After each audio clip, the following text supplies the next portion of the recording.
but I would like to go to my person that I am going to talk to and that I am over the moon to talk to, Sarah Bils. Sarah Bils, she's independent journalist, U.S. Navy veteran, and co-founder of DD Geopolitics, a fantastic site. I pay attention to the stuff you guys put on YouTube all the time. It is awesome. Sarah, welcome to the show. How you doing this morning? Good. I am so happy that I woke up naturally in time because I went to sleep I went to sleep before you got back to me last night. So I have a feeling that we're going to be doing this tomorrow. So I'm very happy to be here. Thank you for having me.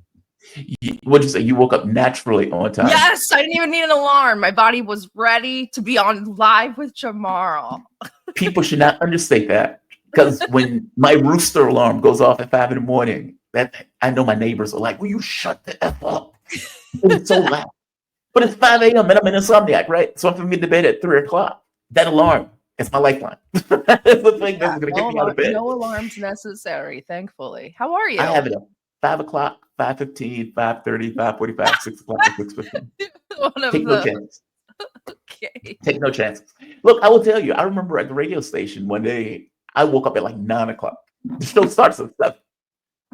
And I remember walking in and my boss, keep in mind, I had been here for years at this point, and I had been rock solid.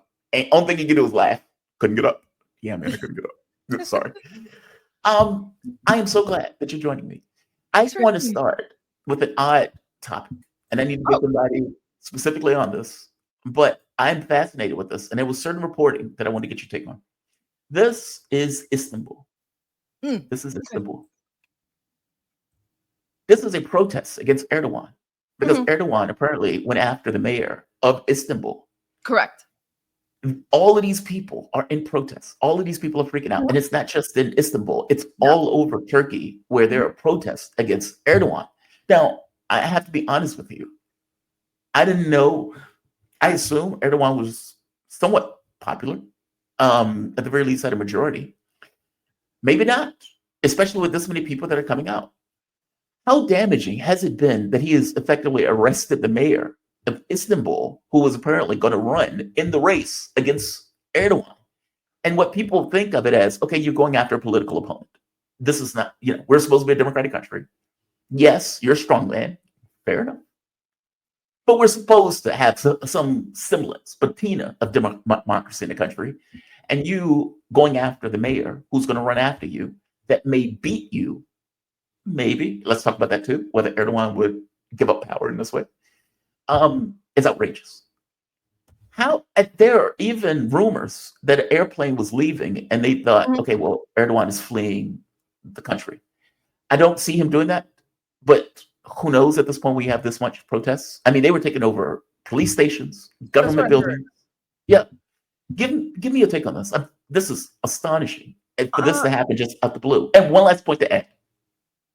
You've pissed off Russia because you backstabbed them in Syria. So the phone call that Putin would have typically given to Erdogan saying, hey, we have intelligence reports that people might be moving against you. You're not going to get those. Those are over with, right? This is what Alexander Dugin said. He was like, you have effed up royally. You're pissed off one of an ally, or has been allies in the region. Syria, who sent troops to protect Erdogan or defend, that's out the way. That's not going to happen now. He's alone. And people are pissed off. Give me your take on this. I thought the same as you, that Erdogan kind of enjoyed some popularity inside of Turkey, but apparently, and what I can gather from the way the situation is unfolding, is this guy's kind of an Atlanticist, the opponent. His name is Imamoglu. I think, if I'm saying that right, please, Turkey, forgive me.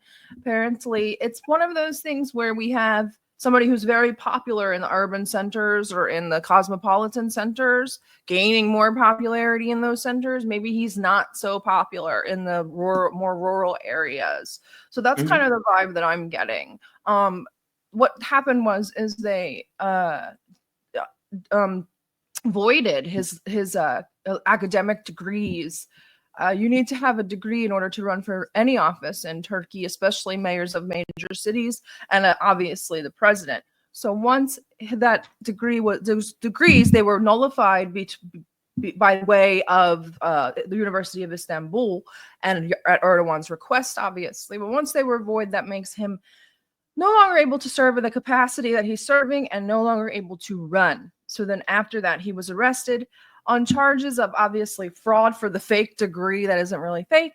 And I think another charge of conspiring to create like a terrorist organization or some kind of political organization, some other charge. I'd have to look up the exact wordage. But after that, he was arrested along with 100 members of the opposition party, and then obviously that's when things exploded. But from what I'm gathering, and I read about his politics, he's very pro-EU, very pro-West. So it seems to me that the most likely thing is that he would be kind of popular amongst like urban or, again, cosmopolitan liberals, coastal elites, if you will, our coastal elites, right? And then maybe not as popular, especially among more Islamic. He's a secularist. He's a Kamalist. So every time I hear Kamalist, I think Kamala, which is funny, but regardless, he's a Kamalist. So he is obviously not into the neo-Ottomanism that Erdogan is. That definitely helps shape Erdogan's policies. And I think that Turkey has a good undercurrent of nationalism. So I think that Erdogan still enjoys a great deal of popularity. I just think he's made some grave mistakes lately, especially in terms of Gaza, Israel, and Syria. So the West wanted him out at one point. They did. They wanted Erdogan gone. They would like this guy a lot better. They really would. He would be much more pliable and amicable to the West. Is Putin stuck assisting Erdogan in whatever way he could? I feel like he kind of is. And we were talking about the catch, man. Like, God, man. That's what I said last night. I said, we're going to do this thing again with the same thing that I told you guys in Syria. Although I did like Assad, I don't really like Erdogan. But I'm saying the evil that you know is easier than the evil that you don't know. Why do you think that Putin said, I want Kamala to win? He knew what he was dealing with. Like the same thing here. Like, why would we want Erdogan to stay? Because he's predictable. It is unpredictability.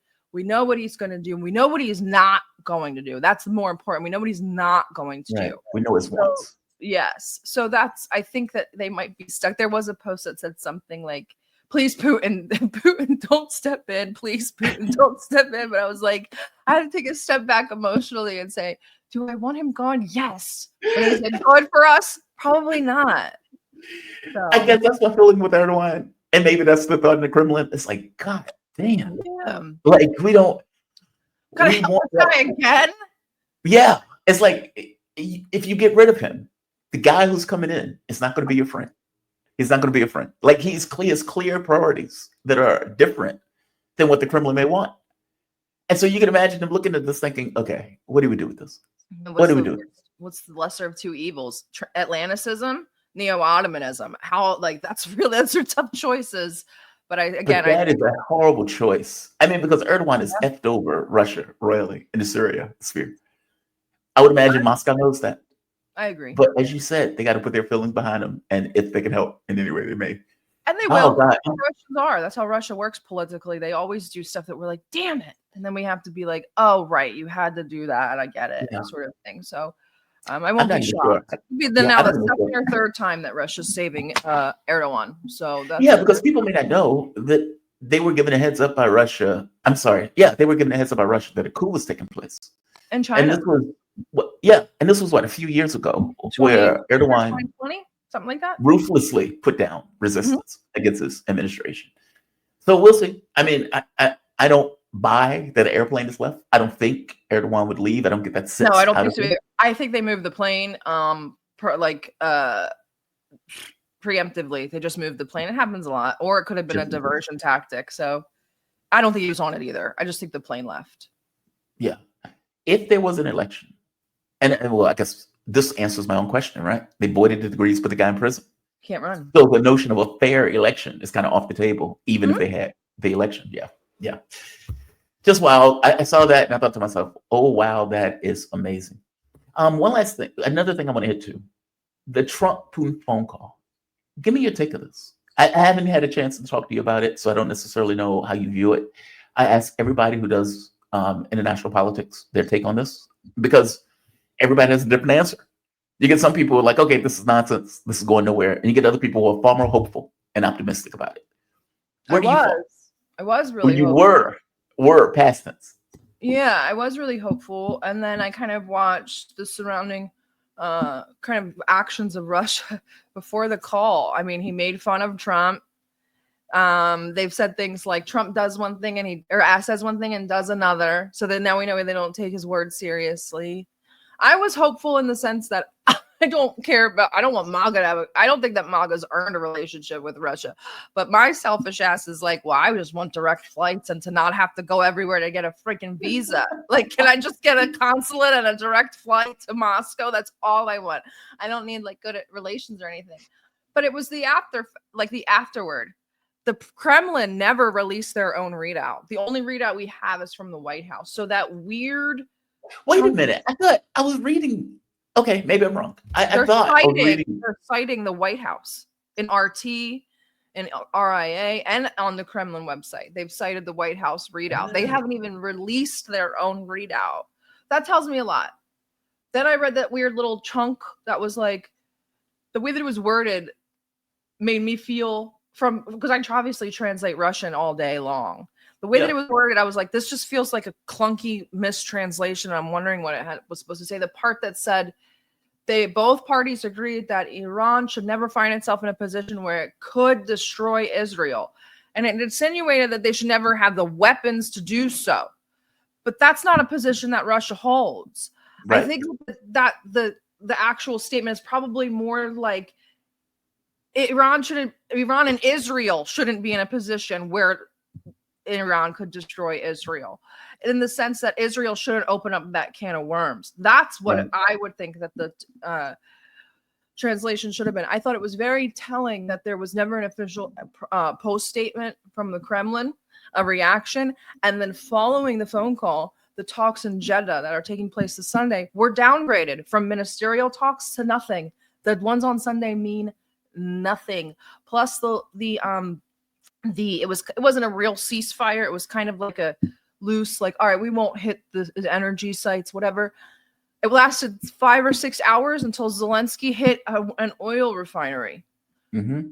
So where does that leave Russia? I mean, they obviously bombed it well enough after that, but now they're like, this continues. Like they can't trust anything these people say. Not only that, a F-16 was shot down right on the border, which is obviously a good thing for Russia. But understand that F-16s are nuclear capable. And now Russia knows that there's nuclear weapons on their border, nuclear capable carriers on their border. This isn't nowhere near over. Maria Zakharova's reaction to the call was, you keep telling me the ball's in our court, but you didn't tell me it was a puck and the game's just starting. Well, that tells you that the politics, they love playing politics in Russia. It's just beginning. Like the chase is on, and Americans cannot hold a candle academically when it comes to being political and understanding policy against the Russians. So they're just going to get circles round around them. So I'm not hopeful anymore. I think that they've actually degraded. I'm glad that the talks are still happening on Sunday, but they literally don't mean a thing. Now we're getting weird language, and I want kind of your thoughts as well. Is that out of the White House saying, we're going to take over their energy grid. And Russia said, what? Right. Like, what? That's an escalation. Like, they don't, like, America doesn't understand. They're like, well, if I come in and I take over, then we'll handle it. And Russia's like, that's an escalation. Yeah. That's not a solution. It is super weird for Trump to be like, hey, you know what will keep your energy grid safe is if we own it. Yeah. It's like, what? How are you it's almost like Trump looks at this as a fire sale. It's like, all right, well, we're going to now take assets, resources from Ukraine because we can. And we can keep you safe if we, it's like a mob boss coming into your family business saying, you know what will keep this restaurant safe? If we keep it. It's like, well, wait a minute, it's my restaurant. Exactly. Yeah, it could be yours, but it could be unsafe in yours. Or it could be safe in mine. Which one would you like? Like, it's that thing. It's very strange in the way that they're looking at it. Extortion. Oh, I see it slightly differently. I think all of this is just politics. And what I mean by theater, I think it's theatrical on some level. I think when Witkoff went to Russia, and when Witkoff had a conversation with Putin, and Witkoff was like, look, we agree on the main contours of the deal. I think that's probably true. I get the sense that Witkoff is a straight shooter. And it's like, okay, well, what do you want? Well, we're keeping our territories. That's under the Russian federal constitution. We want those. We will give up claim to Odessa. We want the Crimea because that's Russian territory at the time. Meaning, I think they had a frank conversation about what they want and what they don't want. And when Trump and Putin had their conversation, I would imagine Trump brought up Kursk. He was shot down on Kursk. He brought up territorial concessions. I would imagine he probably accepts the territorial realities on the ground. And so you're 50% of the way there if they agree on the main contours of it, and it's working through other stuff that's a part of it. And they've initiated at this point a peace process while Russia maintains the war. So it's not just, okay, we're having a 30-day ceasefire. Okay, well, you got a fart in a jar. He's going to sell that fart in a jar. He's going to go around saying, this fart in a jar shows that we're moving towards peace and blah, blah, blah, blah, blah, and we're weeks away and all this other stuff. Weeks away is laughable to me. Okay, on it. As you pointed out, they've devolved it below the ministerial level. So there's that. That's interesting to me. As you pointed out, like, why would you need to devolve a conversation? If you're in a relationship and it's like, hey, we need to move out, but let's stay together. Your relationship's over. Yep. It's over, right? But nobody devolves a relationship. It stays in the relationship. You're devolving because you want to get out of it. So you could be right. I hope you're wrong. No, I think that's Sunday, because Sunday they also said it'll hopefully on Sunday we establish a framework. So Sunday's not the end. Sunday is the continuation. No, I don't think that's our ending. Yeah, I don't know about that. And it's the beginning as they pursue the war. Maybe, but I don't. Well, they're not stopping the war. I mean, I guess my point is, the last couple days, Russia's quickly realized that they can't stop. Funnily enough, is that while all of this is going on, my team is in Donbass.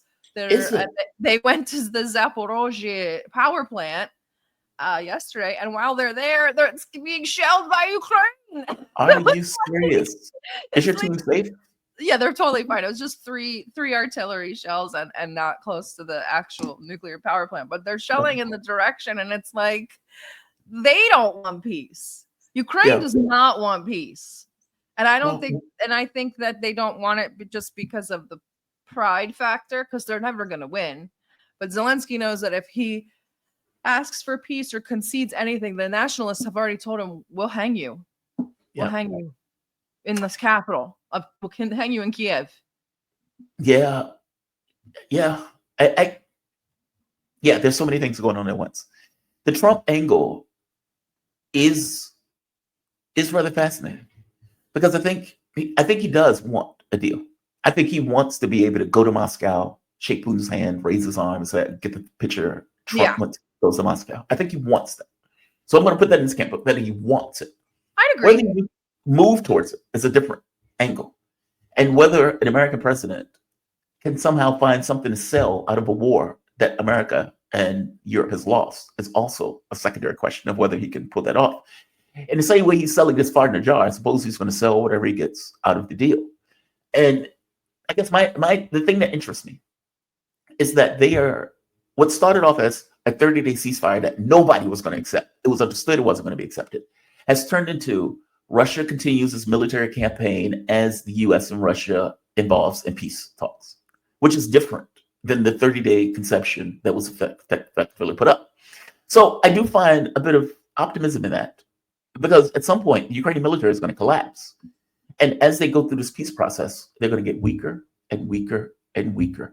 You're going to get the Kursk, where they get pushed out and destroyed or surrender in Kursk. That is going to be a psychological blow.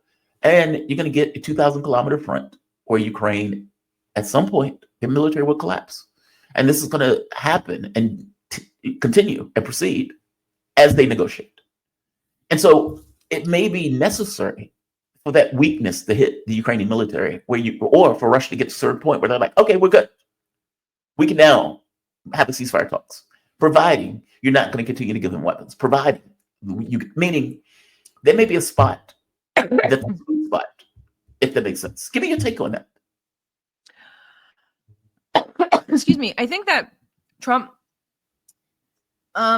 I think that Americans are out of their league at this point when it comes to Russia. Not America, us, obviously the negotiators and the Yeah. politicians. Putin said, I've been through 4 or 5 US presidents and I know how these things work. He mentioned Minsk 1 and 2. What he's saying is that America does not hold their promises, and every 4 years the policies change. So why would I make an agreement with you when in 4 years you could renege on that agreement? Yes. And we're back to where we started. And I don't think that Americans have the self-awareness to say, yeah, you're right. How Agreed. do we guarantee this? They don't understand that there's some consolations that are some cessations that they're going to need to give to Putin in order to meet him halfway. They're not going to be able to strongman Russia anymore. This is not the Russia of the 90s or even the early aughts. This is the Russia of 2025 who has survived all of the sanctions and become even more resilient. If that. And the people in Russia, I didn't know this. When I went in November, they were a little bit more neutral or ambivalent. They are not happy with the United States. Radicalized. Yeah. Yeah. Well, they should be. I mean, we've gotten 100,000, if not more, Russians killed. Like, meaning, even if the fact that Russia is winning the war is secondary to the point that somebody had to come out of their job, put on a uniform, and go out and fight, and many died. I would be pissed too. It's not even so much that. It's that I remember I was there for the election. I was away in Russia during our election, and people weren't excited for Trump because they wanted the war to end. They were excited for Trump because they liked Trump, like they liked him. Yeah, they liked him. They don't. A lot of people in Russia, the way that I took it, most people that I spoke to wanted the war to continue until all goals are met, and they don't see that all the goals are met. It's not an aggression thing. It's not like keep killing them. It's the goals aren't met yet. I see. So, and I also spoke to a few people who agreed.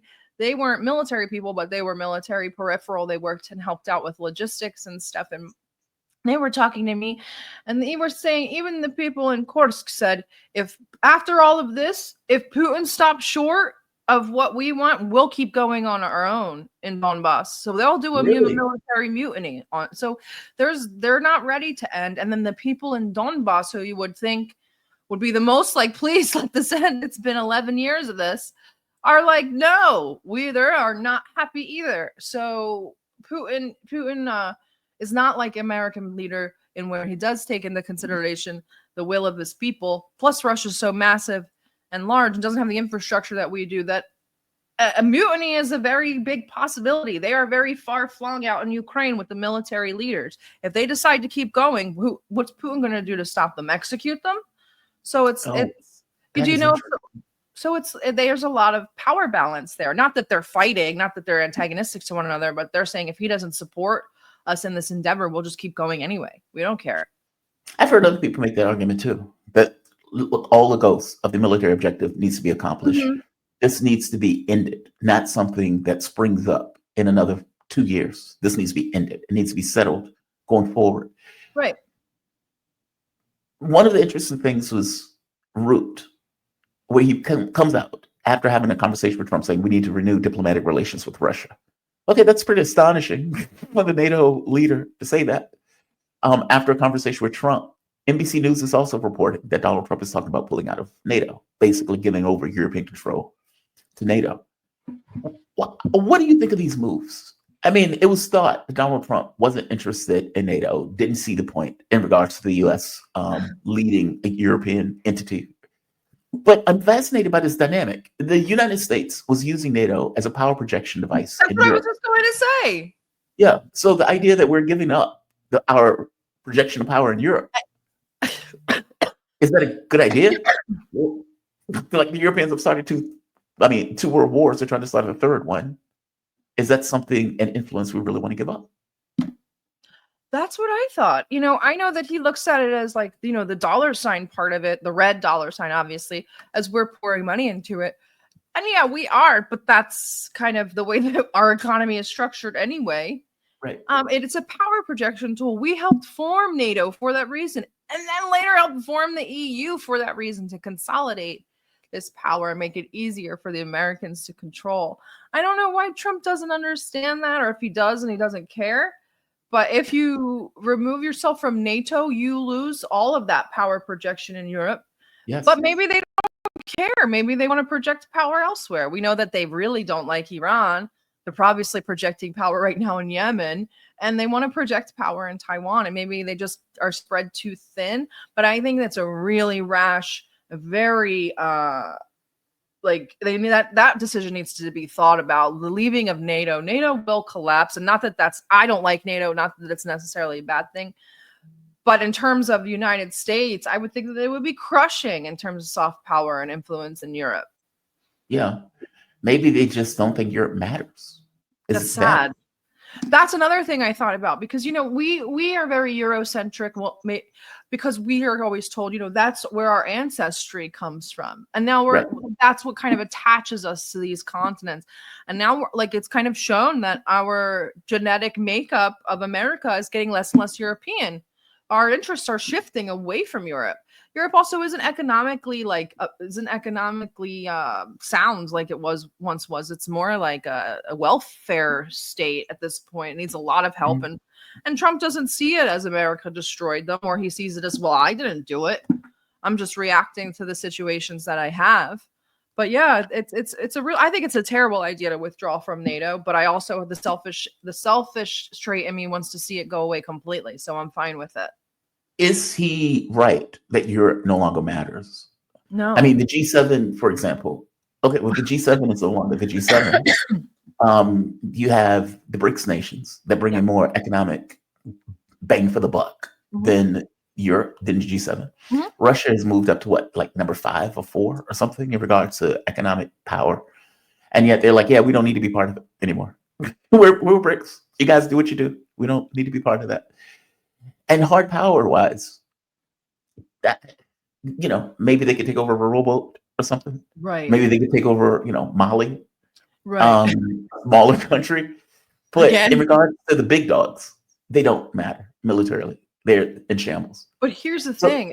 We could really be moving towards multipolarity, and that could be I'm really giving Trump a lot of credit. I don't know if he knows or what his ideas about multipolarity are, but we could be moving, and he could be also moving with that. Whereas Europe would fall under their own pole, with probably Germany at one part and then Russia at the other. Russia's still a European country in Eastern Europe. So these spheres of influence shouldn't really be under the United States anymore.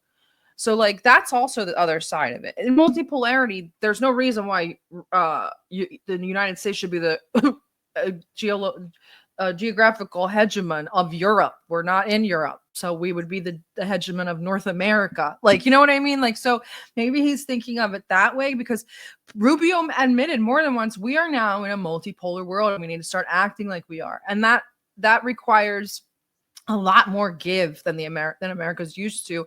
And maybe that's why we're starting to kind of turn away from Europe. There's also some weird antagonism and animosity that America has towards Europe, which I don't really understand. But I think that maybe I'm being too optimistic, but I think that there might be an element of the, going into the multipolar world sort of structure, because that sort of thing is not going to work. And NATO is not going to work in a multipolar world, a real multipolar world. Do you think if the U.S. pulls out, it's the dissolution of NATO, or early? Oh yeah, they'll try, but they can't.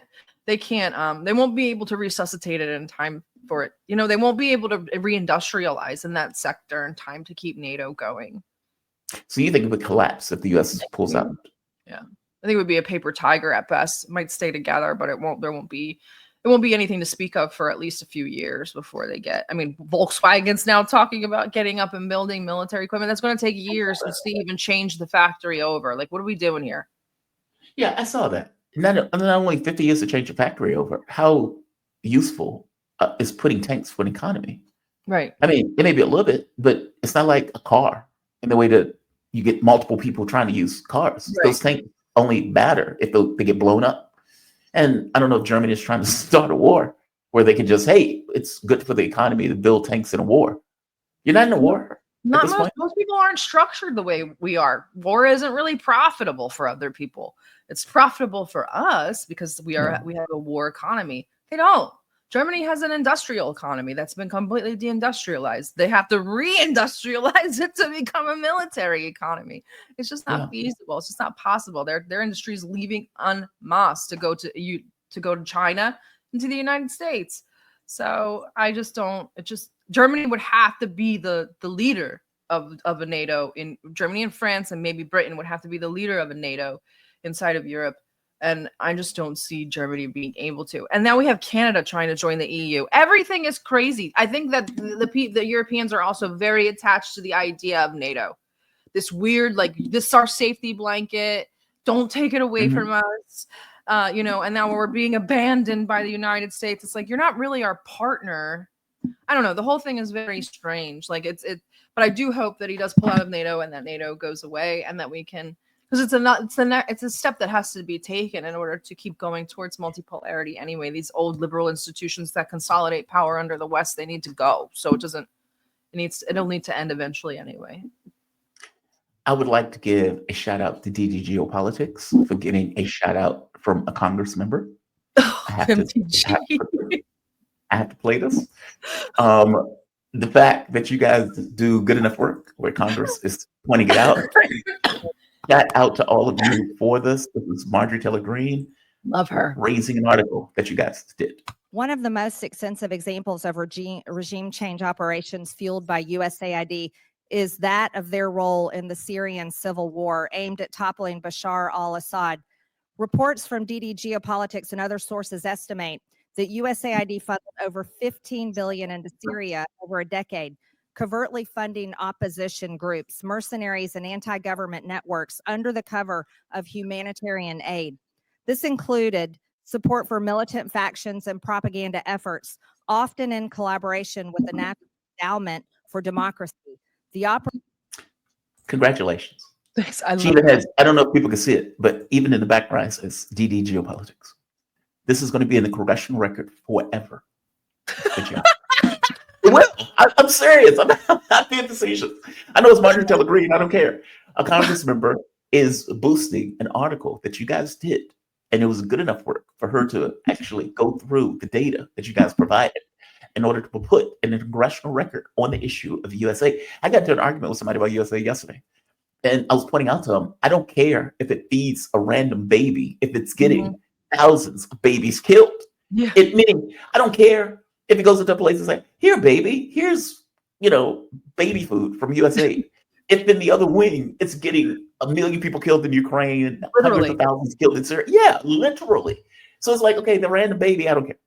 They blame Assad. Assad made 6 million refugees. I'm like, the USAID put more money into Syria than Syria did. Yes. Like money times over. So it's very interesting. But yes, I'm glad that she brought that up. It was really interesting to see someone in Congress talk about Syria. I was shocked that they didn't choose a European country. So I'm grateful for her for that. She's obviously not my congresswoman. She's across the country. So I look at her as a character in a play, and I love her. I adore MTG. I think she's hilarious. I think she's great. I think she represents our people. I don't agree with all of her policies, but I think she's great. And I'm happy that it was her, not like AOC. I just would have absolutely thrown up. So why do you think it's the right wing that ends up on this side of the political spectrum where they're willing to say, hey, USA is overthrowing governments?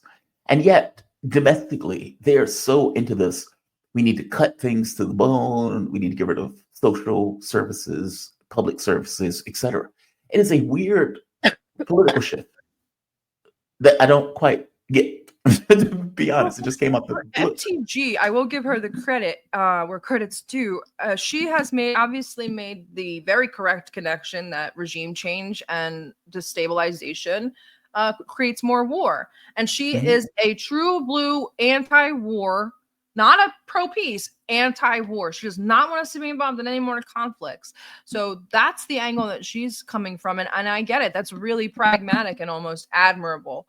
Most of the conservatives wind up falling into we don't want to spend all of this money. It's kind of pointless. And it really is. It's a cycle that never ends. You have to keep spending the money, keep funding opposition groups, keep that sort of propaganda train going. So they're more about the fiscal responsibility of it. But there are a few like Thomas Massey, MTG, and a few select others that I can not name off the top of my head. And I'd have to look because there's probably more that actually see it as more pragmatic. We're talking about getting less involved in places, and USAID is one of those things that's keeping us heavily involved in places. So it's a very pragmatic thing to shut it down. They're pointing out the waste, which is a great tactic because regular Americans money and costs resonate with regular Americans. So if they see, oh my God, we paid $7 million to find out about trans mice in Brazil, they're going to flip out. But in all honesty, those things need to go because they're wastes of money. They're destabilizing places. And obviously we need the money anyway for ourselves. But I think that she comes to it, and some conservatives come to it from a very pragmatic thing. Whereas the liberals play the other. They're like, we have to have USAID because it feeds a baby somewhere in El Salvador. And you're like, okay, but we're not talking about the long-term effects of what USAID, they don't care. It's the short-term solutions. And that's why the Democrats are really falling short. It's because they're all identity politics and immediate gratification. And the Republicans, God, and I don't agree, but the Republicans are coming out like the pragmatic, rational people. And that's just weirdly enough. MTG is pragmatic and rational. So you heard it here, folks. Like, yeah. Are you guys going to do the JFK files? No, I think it's a distraction, and I think it's stupid. I think. Do you? Mm-hmm. Okay, go into that for me. Why do you think it's a distraction? Because I got to be honest, I've been fascinated by some of the leaks, and maybe I've been caught by a shiny object. So fair enough. But the fact that he released these things, I was excited. I was really excited. I went through 3 or 4 of them. No, actually, I went through the first page. I think that each page holds 10, and I was like, "This is so tedious. I'm gonna wait for the others because there's other people much more experienced in JFK files than me. I'm not even interested in the what we do know. So."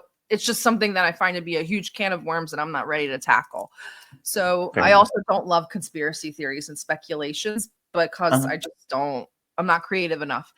And so I was like, I'll let the other people take care of it. And then I sat there and I like really thought about it. And I was like, why are they coming out right now?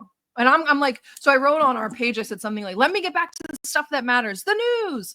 And then I was like, I'm going to go look at the news. And I'm like, oh, we're pounding Yemen while Israel is pounding Gaza.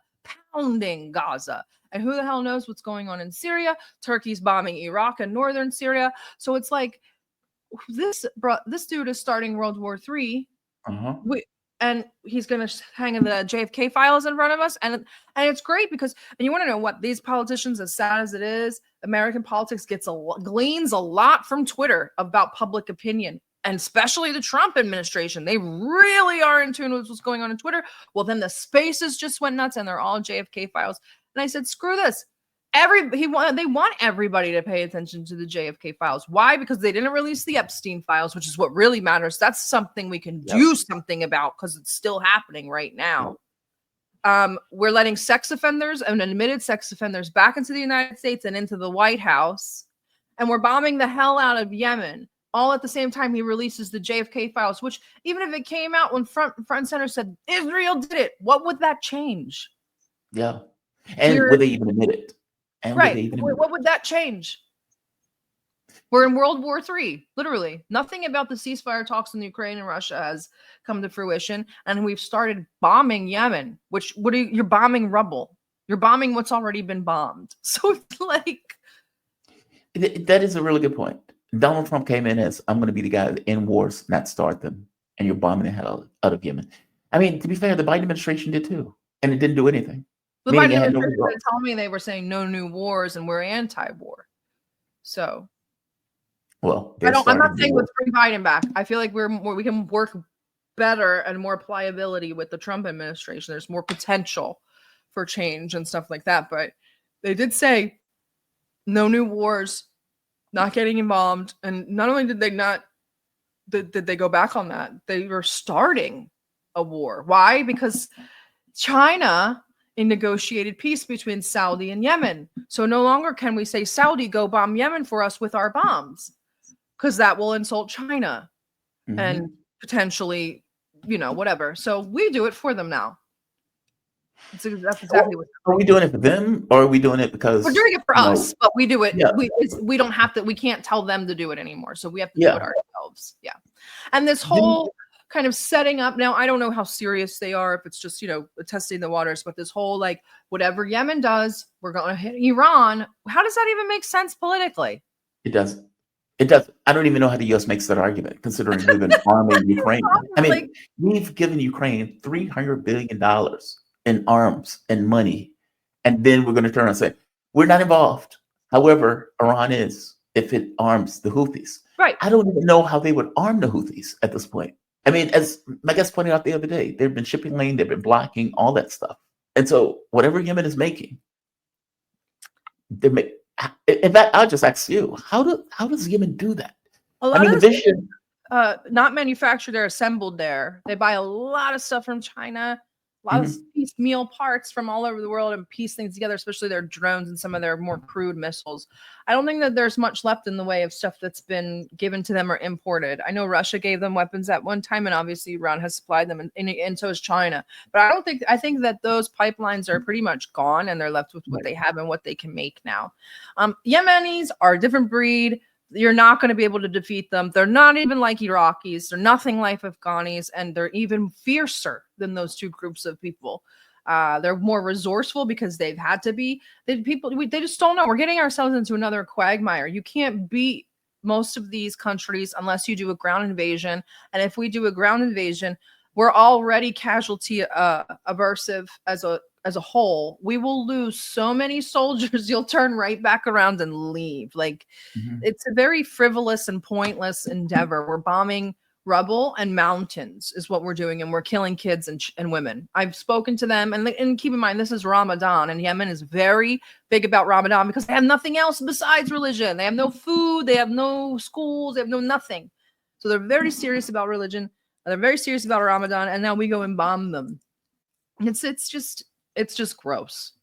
Yeah, it is gross. And as you said, pounding Gaza. At this point, also, Gaza. Khan Yunis and Rafah are just. And this is after Israel went back on the peace deal, never fulfilled the obligations of the peace deal. Donald Trump did not push them to fulfill the obligations of the peace deal, and then blamed Hamas when Israel killed the deal, and has given the green light for Netanyahu to effectively go on a bombing spree in Gaza. What is the point of this bombing spree? Like, for people who are like, oh, well, they're going after Hamas, they are just like, what are you bombing at this point? Everything's been destroyed. So it's not like, you've destroyed the UN buildings, you've destroyed the schools, you've destroyed the hospitals, you've made 1.2, 1.5 million people's lives radically miserable. And there doesn't seem to be any, restraint is the wrong word, any, let's say, specificity to the people getting killed. They're just killing women and children predominantly. What is the point of this? Egypt is not going to accept them. Jordan is not going to accept them.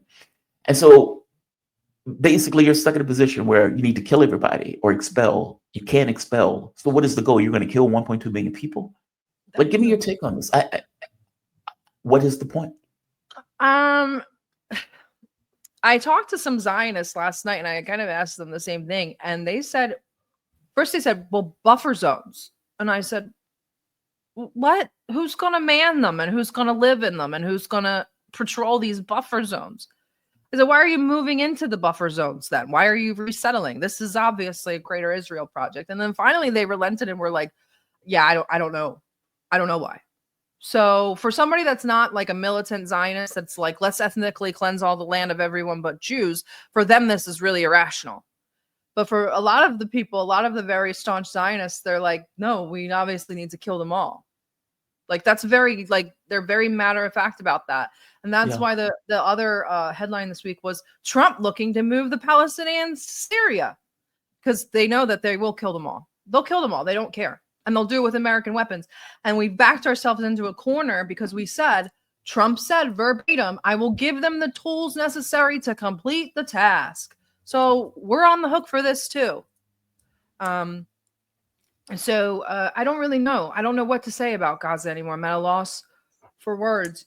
And then you're kind of in this vicious cycle to where Israel stops bombing the Gazans or Palestinians or whomever, says, we won because we survived. And then, a week later they say Hamas is never been stronger. And it's like, well, do you want them to bomb you again? Yeah. Because all that Israel does is say Hamas is still in Gaza, and then they bomb it. So that's Hamas kind of the cycle that we're in. And then these past air assaults, allegedly, I can't confirm or deny, but allegedly they killed a lot of high-ranking Hamas and PIJ and Al-Quds members. So there's still, in Israel's eyes, I obviously am not pro-Israel, but they still have a lot to do. A lot of killing to do. Mm-hmm. They will kill them all. I feel like you in Israel. I don't know what else to say about it. Like it's we watched a genocide with our own eyes. Mhm. The horrific pictures that comes out of Palestine for a year and a half, nearly 2 years. And you become, I don't want to say deadened to it, but you kind of do. That's the point. But I don't want to be deadened to it. I want to be outraged. Like, and I don't want to be outraged. I know this sounds weird. You should be outraged over it, right? And like every time you see it, it's like I want to be outraged, and they're gonna cut that clip. Jamal Thomas wants to be outraged about this. No, I don't want to be outraged about it, right? But you should be outraged about it when you're seeing like babies and kids getting eaten by dogs based as a result of something that they were doing and going to get the hospital. Okay, well you should not be normalized to that. You should be, your pulse should race when you see something like that. And yet, when it comes out day after day after day after day after day, after the first 3 months, you said everything that you're going to say. It doesn't change. It just gets worse. It just stays bad. I agree with you. I don't know what to say. It's horrendous. I get sick of watching it and knowing nobody's going to do anything. And even more to the point that we are backing it to the hilt. We're paying for it. We're giving the weapons. We're giving the money for it. They couldn't do it without it. I don't know what to say. And moving to Syria.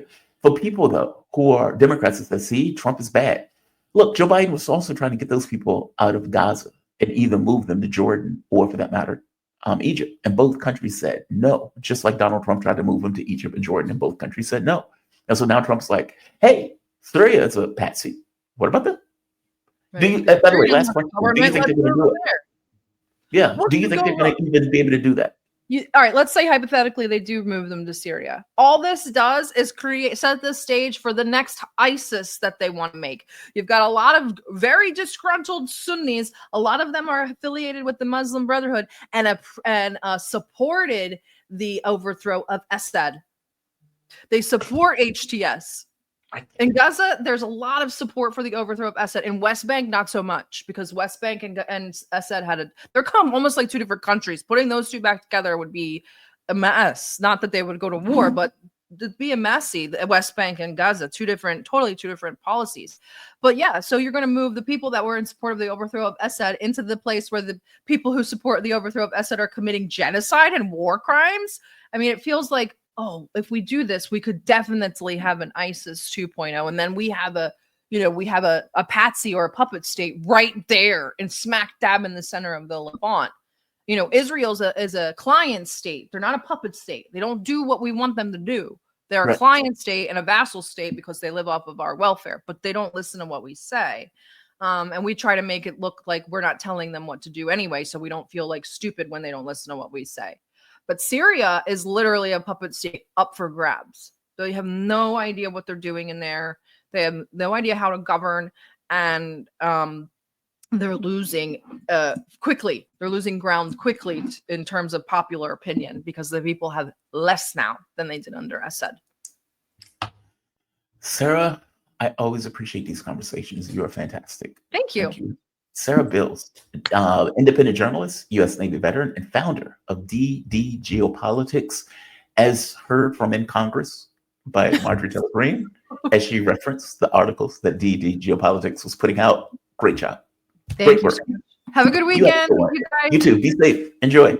Bye.